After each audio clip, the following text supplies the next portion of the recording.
Hello and welcome to Standupworld, episode 80. The mic screwed up bad and messed up on the Greg Fitzsimmons episode.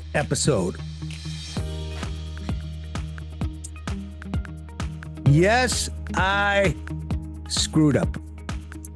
I got Greg Fitzsimmons, who is one of the best, if not most underrated, I have to say, comedians working today, who has a fantastic new special out. I talked him into coming on the podcast for episode 80. And I had our producer, Kaylee, with us. And I don't know what happened. I used some new equipment, and it sounded awful. And I want to blame Kaylee, I really do, but I can't. It was my fault. I screwed up, and boy. That sounds awful. Yes. Sounds awful. Yes. That sounds awful. Yes. Give you an idea.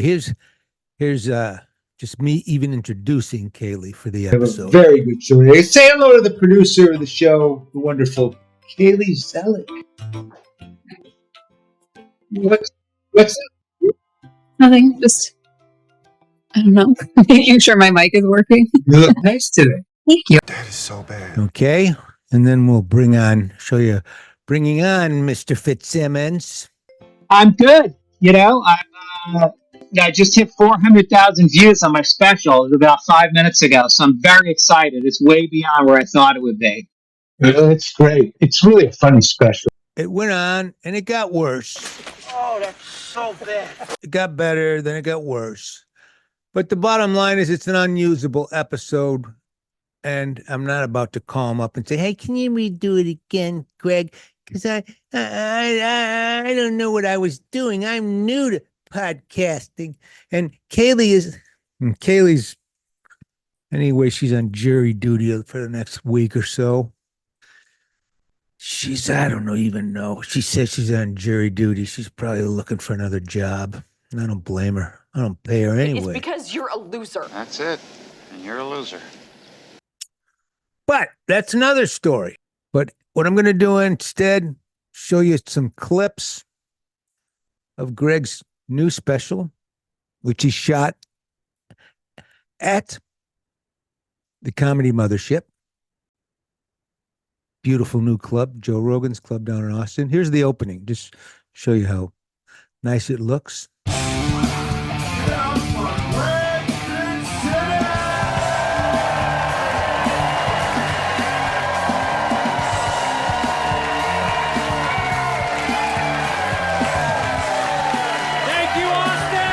And Greg shot it himself, and he directed it and put it all together. I think he did a fantastic job. And it's funny as hell. He comes right out of the gate banging. So I did the ancestor DNA test because I want to know how Irish I really was. And it's fun if you've done it. They send you a little kit. It's got a test tube in it, and you're supposed to spit into the test tube. I jerked off in it because I wanted the exact, precise... I get the results back. It turns out I'm 99% Irish, which is way too Irish. A little bit is charming. 99% feels kind of racist.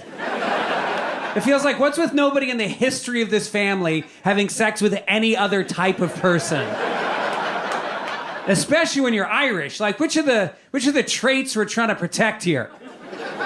Which of our characteristics is so magic we don't want to water it down? Is it the pasty white skin you can see veins through? Orange pubic hair? Freckles that turn to cancer by 30? Rage? Alcoholism? Somebody fuck a black guy. Give us a shot. And just give you an example.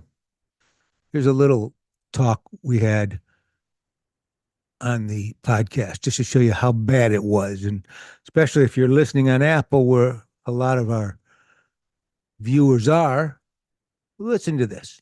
I'm good. You know, I just hit 400,000 views on my special about 5 minutes ago, so I'm very excited. It's way beyond where I thought it would be. It's great. It's really a funny special. For those of you who don't know Greg, how do you do? He's got about 9,000 podcasts. He's got this one. And he's got this one. He's got, he's a perfect podcast guy anyway. His dad was as he was growing up, his dad was a very famous New York radio guy. He got started very young in comedy. Here's an early clip of him. Wicked Greg Fitzsimmons. Thank you very much. Nice to see you. Yeah. Good to be here. 31 this week I just turned, which is an awkward stage for me. Not a boy anymore. Not really a man yet. I'm at that in-between period now where my hair is starting to fall out, but I'm still maintaining my youthful acne.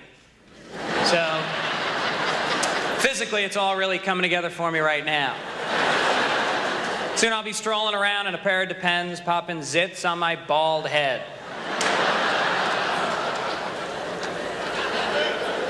My girlfriend's 31. It's very different falling in love at this age. It's not like being 18 again. You fall in love when you're 18, it's spontaneous and emotional. You just, 15 seconds into the relationship, you're just like, I love you. Is that your roommate? She's hot. Yeah. 31's different. You've been in love before. Nothing's new. Nothing's fresh. It took us a week just to come up with little pet names for each other that we had already used on somebody else in a previous relationship. By the end of the week, I'm Norman, and she's Dude. And all these guys that I really kind of got to know doing the documentary in the Comedy Store and just being back in comedy. They've all known him forever. Judd Apatow, who's my buddy, and they walk together, so I've walked with them a few times. But all these guys have known Greg forever, and they all love him. And he's just a lot of fun. And I had a great time talking to him too. Here's a thing. Again, this sounds horrible. Where I just got nothing but trouble with him. Went to Palisades High.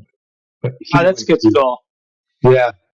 Yeah, my kids went through public school all through Santa Monica. Even though I live in Venice, they got into Santa Monica schools because there was a Spanish immersion track where you did dual language. And so they learned the first 3 years that they went to school, kindergarten, first and second, they were only taught in Spanish. All subjects, math, science, English. It wasn't English, it was Spanish. And then, Now, is this because you wanted them to be a housekeeper? now, Mike, come on. I'm just wondering. Come on. I'm just wondering. You want them to do lawn work? What was the plan? What are we going for here? What is this podcast all about? Are we trying to trend? Are we trying to get attention? I don't know. You know what Judd Apatow would say if he heard you make a joke I know like what that? he would say. He would say the same thing you did. He'd give me a hard time. That's why I said it to you. And here's another good piece from his special that I liked. So I have great kids. We were just in Ireland with them this summer, and we walked outside. It was nighttime. If you've ever been in Ireland, the sky is just jet black, and the stars just pop. It's unbelievable. And we walk outside. My daughter, who's 20 years old, we walk outside. She looks up at the sky, and she goes, oh, my God, they have the Big Dipper here, too. 20 years old, in college. Harvard University. No, she goes to community college, but still, she should know. They should teach that. My son just graduated. He had a degree in communications, which is the study of how to live off your father for the rest of your life. And I called him up before he graduated. I called him up on a Tuesday at like 1 p.m. He picks up the phone, shit-faced. I'm like, why are you drunk on a Tuesday at 1 o'clock? He's like, Dad, because my wine appreciation class is on Tuesday. You're what? What am I paying for? Do you know the shit gigs I have to take to pay for you to go through? I was at the Green Bay Chuckle Hut in January. So you could take a wine class? And the semester before that, he took a class in improvisational comedy. Really?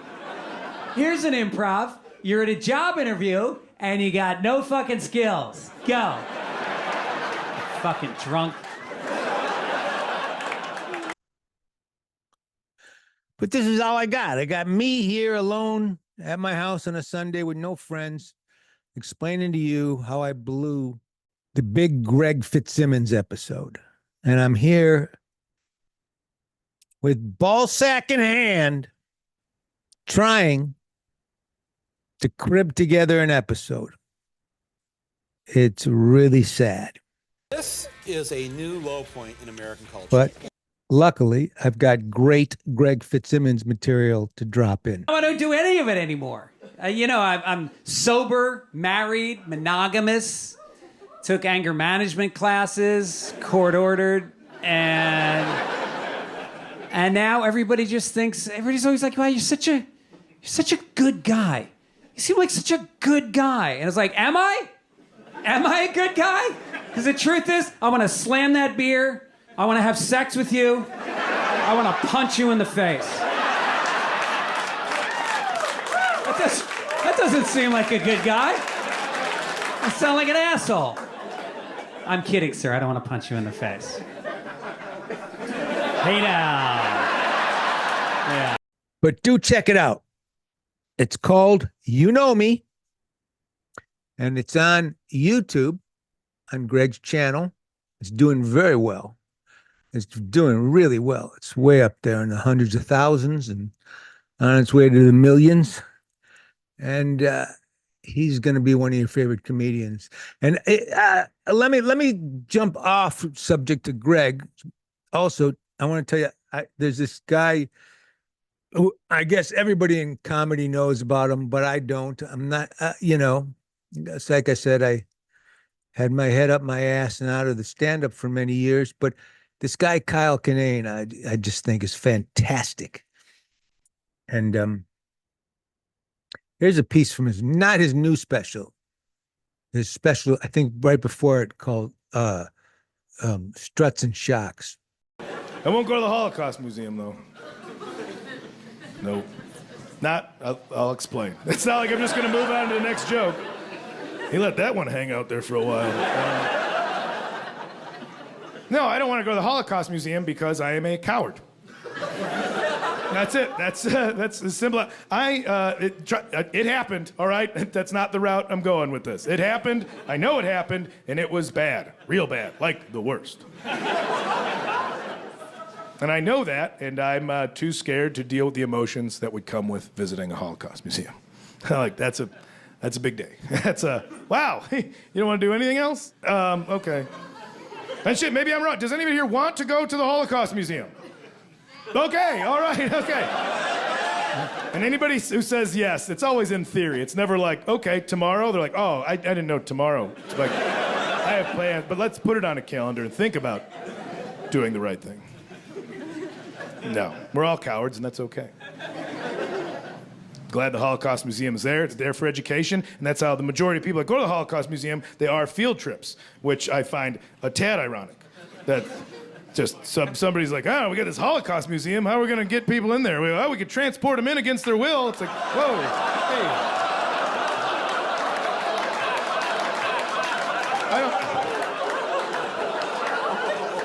Has our marketing guy even been inside yet? Because that's like a main thing that happened.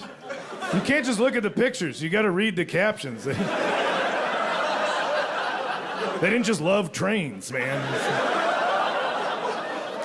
That one's a bit too far. That one went. This guy, Kyle Kinane, check him out. I'm going to try to get him on this podcast. And also Adrienne LaPalucci. She's coming up on the podcast in a week or so. Here's a little clip from her. I saw a black man and a white man arguing, and the black guy said to the white guy, don't worry, you'll get yours during the revolution. And I kind of wanted to interject and be like, the best time for the revolution would have been during slavery. Just from a makes the most sense point of view. It's when people were most passionate about the cause, and it also happens to be when black people were in their peak physical condition. You're just out in the fields working out for like 14 to 16 hours a day, just building lean muscle and resentment. And that's what you need to fuel a revolution. Resentment. Nobody's waking up on a Saturday now for a revolution. It's not happening. All the black people I know work in offices. You're not starting a revolution with carpal tunnel. This is the thing, I get black people hating white people because of slavery. That makes sense to me. But just hate the right white people. White men. Because there wasn't one bitch up in that boardroom when that decision went down. We were just as surprised as you. We came home from the market one day and we're like, Benjamin, who the fuck are all these people in the backyard?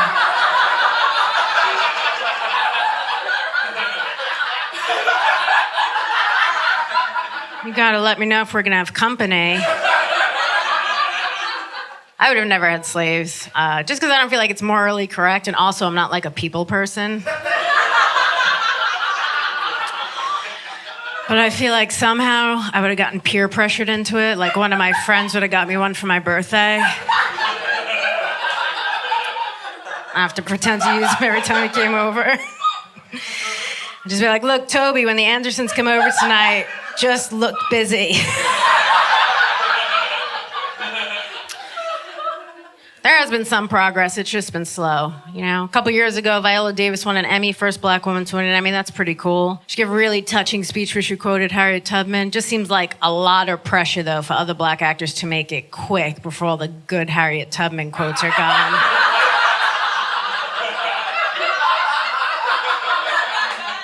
You don't want to be like the 8th black actress to win, and you're like, well, I guess I'll thank God and my family. And I think it was the great Mike Tyson. But hopefully Adriana will be a guest soon, and maybe even Kyle Kinane, and maybe one day I'll even talk Greg into coming back. And that's it. I'm at the Laugh Factory Monday nights. Got a great show coming up. You can get us at Standupworld, Apple, Spotify, Google, X, of course, and everywhere podcasts are peddled. Thank you for tuning in to episode 80, the episode Mike crapped the bed on. That's pretty bad, wasn't it? Disgusting. Greg Fitzsimmons, you know me, on YouTube. Love you. Da, da,